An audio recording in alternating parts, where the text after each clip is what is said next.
دوستو، انسان ساری دنیا کو پہچانتا ہے لیکن اپنے آپ کو نہیں پہچانتا، اور اصل جو انسان کی حقیقت ہے یہی ہے کہ اس کو اپنے آپ کو پہچاننا چاہیے۔ اور جس نے اپنے آپ کو پہچان لیا، یہ مذہب سے ہٹ کے بات ہے، اور جس کو ہم ولی کہتے ہیں وہ ولی بن جاتا ہے۔ ہر انسان میں خامیاں اور خوبیاں ہیں، اور کوئی ان سے مبرہ نہیں ہے۔ تو اپنی خامیوں کو پہچاننا یہ سب سے بڑی دولت ہے، یہ جو کسی کسی کو میسر آتی ہے۔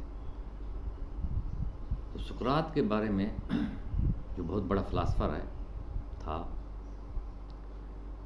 اس کی شکل ٹھیک نہیں تھی، خوبصورت انسان نہیں تھا، تو لوگ اس کو بھید کے منہ والا کہتے تھے۔ تو ایک دن سقراط تنگ آیا اور وہ اپنے گھر میں شیشے کے سامنے ٹھہر گیا، اور جب شیشے کے سامنے ٹھہرا تو اس نے اپنے آپ سے کہا کہ سقراط، واقعی آپ بدصورت ہیں، لوگ ٹھیک کہتے ہیں۔ تو سقراط اسی فکرے سے آج بھی یاد کیا جاتا ہے، آج بھی اس کی باتوں کو غور سے سنا جاتا ہے۔